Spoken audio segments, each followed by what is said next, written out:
Finally while கார்டோட entries எல்லாமே முடிஞ்சு ஒரு நாள் கம்ப்ளீட் ஆயிருச்சு. அண்ட் இந்த வாரத்தோட கேப்டனா நம்ம ஒயில் கார்ட்லேருந்து வந்த திவ்யாக்கா வந்து கேப்டனா மாறி இருக்கிறாங்க.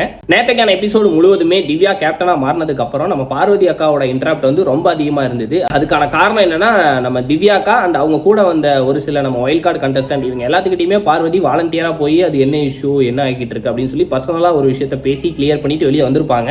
அதை அப்படியே சொல்லி இவங்க ஈஸியா மூடி மறைக்கிறத விட்டுவிட்டு அது அந்த விஷயம் அங்கேயே முடிஞ்சு அப்படின்னு சொல்லி திவ்யாவும் கிளியரா ஒரு ஐடியா கொடுத்துட்டு வெளியே வந்துருவாங்க.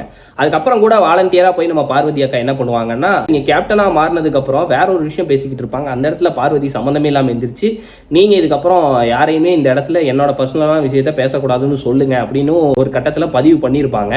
அதெல்லாம் பார்க்கும்போது என்னடா இந்த அம்மா வேணுன்றப்பெல்லாம் வந்துட்டு வாலண்டியரா போய் என்ன விஷயம் ஏதுன்றதை கேட்டுக்கிட்டு இப்போ வந்து மற்றவங்களா சேர்ந்து இவங்களை பேசுற மாதிரி இவங்களா ஒன்று கிரியேட் பண்ணிக்கிட்டு இருக்காங்க அப்படின்ற மாதிரி தான் எனக்கு தோணுச்சு.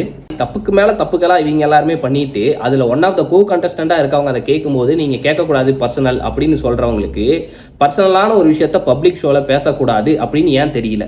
அதுவும் இவங்க யாரோ ஒரு விவரம் தெரியாத ஆட்களா இருந்தா பரவாயில்ல, இவங்க எல்லாம் இருக்கிறதுலே ரொம்ப பெரிய கிரிமினல் மைண்டா யோசிச்சு கேம் ஆடுற பிளேயரா இருக்கிறாங்க. இவங்க எல்லாருமே இப்படி சொல்லும் போது தான் எனக்கு இன்னும் ஆச்சரியமா இருக்கு. அப்கோர்ஸ் இது எல்லாமே எனக்கு போக போக சிம்பத்தி ஒரு கிரியேட் பண்ற ஸ்ட்ராட்டஜி மாதிரி தான் தோணிக்கிட்டு இருக்கு. அண்ட் இதுல நேத்து நான் சொன்ன மாதிரியே இது வந்து அவங்க ரெண்டு பேரோட பர்சனல் அப்படின்றப்ப இது அவங்க டீல் பண்ணிப்பாங்க அப்படின்னு ஒரு பக்கம் இருந்தாலும் இது அடுத்தடுத்த கான்வர்சேஷனுக்கு எடுத்துட்டு வரதே அவங்களா தான் இருக்காங்க. நம்ம திவ்யா அக்கா இப்போ வரைக்கும் கேப்டன்சியை ஹேண்டில் பண்ணது அண்ட் ஒரு பக்கம் நம்ம பார்வதி அக்காவை ஹேண்டில் பண்ணது எல்லாமே என்னை பொறுத்தவரையும் ரொம்ப நல்லா இருந்த மாதிரி தான் தோணுச்சு. பிகாஸ் உன்னோட அநியாயத்தையும் அக்கிரமத்தையும் தட்டி கேட்கறதுக்கு ஒருத்தன் பிறந்து வருவான்டா அப்படின்னு எதிர்பார்த்துட்டு இருந்தப்ப திவ்யாக்கா வந்த மாதிரியே இருந்தது.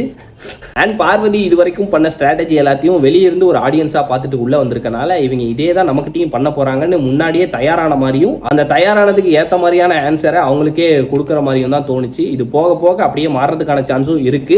பட் இப்போதைக்கு திவ்யா பண்றது எல்லாமே கரெக்ட்ன்ற மாதிரி எனக்கு பர்சனலா ஃபீல் ஆகுது. நீங்க இந்த இஷ்யூ எல்லாத்தையுமே பார்த்துருந்தீங்களா? அண்ட் நேற்றுக்கான எபிசோடு ஃபுல்லாவே வாட்ச் பண்ணியிருந்தீங்களா?